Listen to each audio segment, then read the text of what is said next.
Hello friends, welcome to my channel excellent coaching. आज block 2 का unit 3 कर रहे हैं हम, जिसका नाम है ड्रामा एंड आर्ट थेरेपी।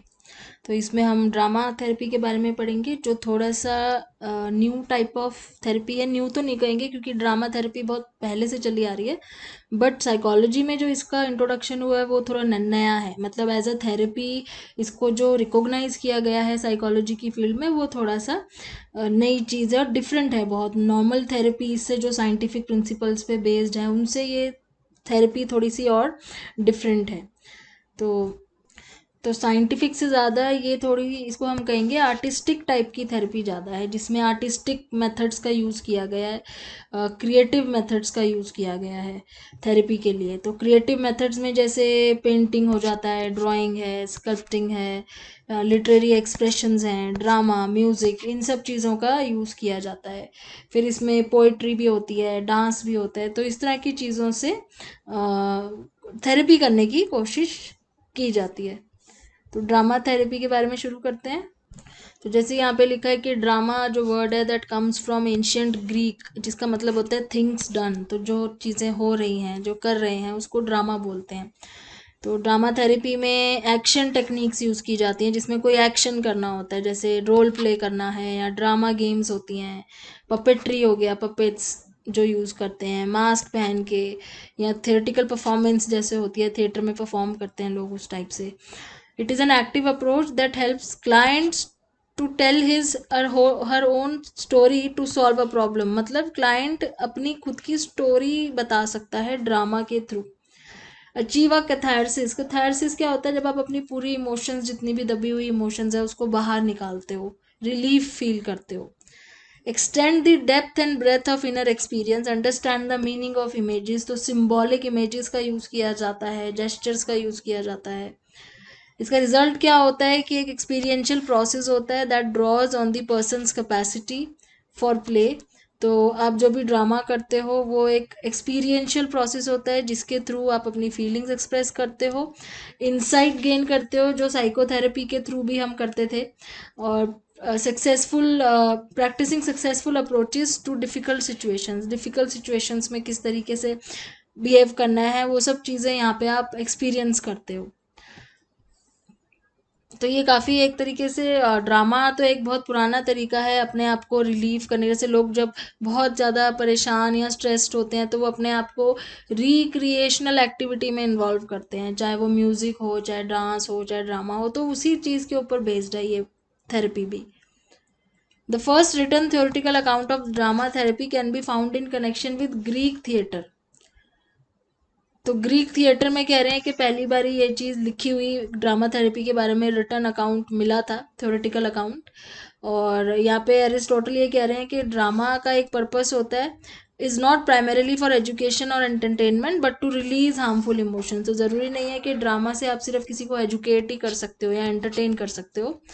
इससे जो ड्रामा कर रहा है उसकी भी इमोशंस रिलीज होने में हेल्प मिलती है, जिससे उसके मन में हार्मनी आती है, हीलिंग होती है।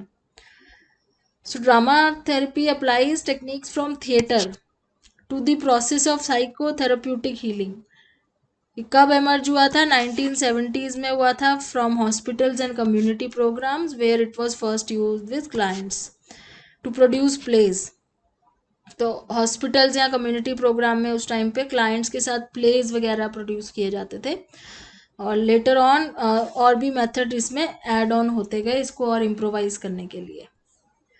Just as psychotherapy treats people who have difficulties with their thoughts, emotions, behavior, drama therapy uses drama processes and products to help people understand their thoughts, emotions. तो वही बात हो गई, जैसे साइकोथेरेपी में भी मेन गोल क्या होता है कि लोगों की थॉट्स और इमोशन और बिहेवियर को ट्रीट किया जाता है, वैसे ही ड्रामा थेरेपी में भी गेम्स के through, story telling, role play के थ्रू, या उसमें जो प्रोडक्ट्स यूज़ होते हैं जैसे पपेट हो गया, मास्क हो गया, इन सब चीज़ों के थ्रू लोगों की थॉट्स और इमोशंस को अंडरस्टैंड करने की कोशिश की जाती है। ड्रामा थेरेपिस्ट बहुत ट्रेंड होना चाहिए इन 4 चीज़ों में। तो ड्रामा में, थिएटर में ट्रेंड होना चाहिए, एक जनरल एंड एबनॉर्मल साइकोलॉजी में ट्रेंड होना चाहिए, साइकोथेरेपी में भी ट्रेंड होना चाहिए, एंड फाइनली ड्रामा थेरेपी में। ड्रामा थेरेपिस्ट का रोल क्या है? To facilitate clients experience in a way that client emotionally and physically keep the client emotionally and physically safe while client benefits from the dramatic process. तो जब client drama therapy के process में से निकल रहा है, वो ड्रामा थेरेपी कर रहे हैं उसके साथ, और वो चीज़ वो एक्सपीरियंस कर रहा है, तो वो सेफ होना चाहिए इमोशनली और फिजिकली, उसको सेफ फील होना चाहिए, उसको थ्रेटनिंग नहीं फील होना चाहिए। ये बहुत ज़रूरी है कि ड्रामा थेरेपिस्ट ये इंश्योर करे कि क्लाइंट को थ्रेटनिंग नहीं फील हो, उसको सेफ लगे, अपनी इमोशंस को रिलीज़ करने में हेजिटेशन ना हो, और इन चीज़ों का ध्यान रखें। Such as drama games, improvisation, role play, developmental transfer, ये सारे तरीके हैं अलग अलग जिससे हम अपने पेंट अप इमोशंस को रिलीज कर सकते हैं। और भी मेथड्स हैं, जैसे प्लेबैक थिएटर है, यहाँ परफॉर्मेंस प्लेज हैं, पपेट, मास्क, रिचुअल्स, ये सारी चीज़ें हैं। तो 5 स्टेज थ्योरी इसमें क्या कहती है ड्रामा थेरेपी के बारे में? तो रीनी एम्यूना कहते हैं कि 5 स्टेजेस होते हैं ड्रामा थेरेपी के। पहली स्टेज है जिसको बोलते हैं हम ड्रामेटिक प्ले। तो dramatic play where the group gets to know each other, जहाँ पे जो ग्रुप में, क्योंकि ये यूजुअली ग्रुप में होती है, तो जो ग्रुप है जैसे फैमिली के लोग हैं सारे, वो एक दूसरे को जानते हैं, जानने की कोशिश करते हैं थ्रू प्लेइंग टुगेदर। वैसे तो फैमिली वाले एक दूसरे को जानते हैं, बट यहाँ पे वो एक दूसरे के साथ प्ले करते हुए एक दूसरे को जानते हैं, एक दूसरे में ट्रस्ट डेवलप करने की कोशिश करते हैं, एक दूसरे के साथ कोहेजन और स्किल्स एक दूसरे के समझने की कोशिश करते हैं। सेकेंड स्टेज होती है वर्क स्टेज, जहाँ पे वो कंटिन्यू करते हैं अपना प्लेइंग, यानी कि जो ड्रामा है, और फोकस कहाँ होता है? ड्रामेटिक स्किल्स पे होता है। तो they are encourage to develop their abstract reasoning skills, तो वो जितना एब्स्ट्रैक्ट सोच सकते हैं उतना सोच के अपने ड्रामा थेरेपी में यूज़ कर सकते हैं अपने ड्रामा में। तीसरी स्टेज आती है रोल प्ले। रोल प्ले में वो एक्सप्लोर करते हैं इश्यूज थ्रू फिक्शनल मीन्स। तो फिक्शनल होता है जो चीज़ रियल में नहीं होती, तो फिक्शनल स्टोरीज बनाते हैं, फिक्शनल करेक्टर्स बनाते हैं। फिक्शनल, जैसे कोई फिक्शनल स्टोरी बनाई, उसमें फिक्शनल करेक्टर्स हैं जिनकी लाइफ में फिक्शनल प्रॉब्लम्स हैं जो रियल में नहीं होती हैं, वो सब क्रिएट करने की कोशिश करते हैं, और आगे उस प्रॉब्लम को कैसे सॉल्व किया जाएगा। स्टेज 4 है कल्मिनेटिंग एनैक्टमेंट्स, जहाँ पे पर्सनल इश्यूज को एक्ट आउट किया जाता है डायरेक्टली थ्रू साइको ड्रामा। और ऑटोबायोग्राफिकल परफॉर्मेंस क्या होती है? अपनी लाइफ के ऊपर जो भी आपके लाइफ के इवेंट्स हैं उसको परफॉर्म करना।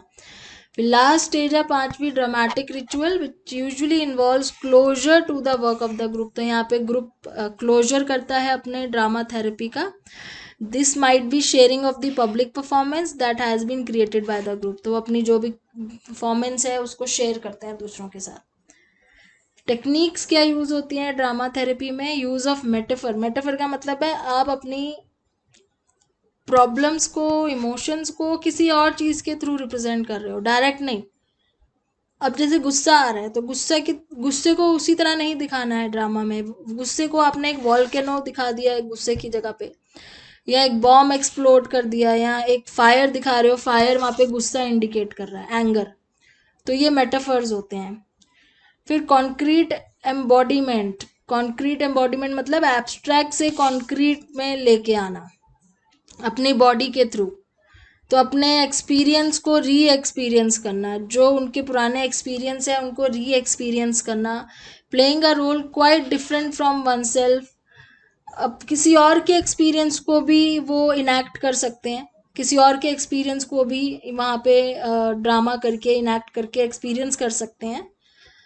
तो ये कह रहे हैं कि अब playing a role quite different from oneself often feels more comfortable. तो क्या अगर हम अपने से अलग कुछ प्ले करते हैं वो कंफर्टेबल होता है, रेदर देन जब हम अपने आप को डायरेक्टली प्ले करने की कोशिश करते हैं तो वो थोड़ा मुश्किल हो जाता है। देन ड्रामेटिक प्रोजेक्शन मीन्स, एक जैसे होता है आइडिया और emotion that is with in the client, जो उसकी अपनी खुद की इमोशंस हैं या जो उसके आइडियाज़ हैं उसको प्रोजेक्ट करना, बाहर शो करके, एक्ट आउट करके दिखाना, जैसे कॉन्क्रीट एम्बॉडीमेंट में था। फिर clients difficulties asking for help, जो भी उसको हेल्प मांगने में प्रॉब्लम होती है, जैसे क्लाइंट को क्यों इतनी प्रॉब्लम्स है, क्योंकि वो दूसरे से हेल्प नहीं मांगता है, उसको हेल्प मांगने में प्रॉब्लम होती है, तो उस चीज़ को ड्रामा के थ्रू दिखाया जा सकता है और उसको कैसे डील करना है वो दिखाया जा सकता है। Creation of a transitional space का मतलब क्या है कि इमेजिनरी वर्ल्ड है जिसमें वो ड्रामा कर रहे हैं, वो अपने आप को इमेजिन करते हैं कि वो सेफ हैं, तो वो ट्रस्ट कर सकते हैं उस पर्टिकुलर स्पेस को।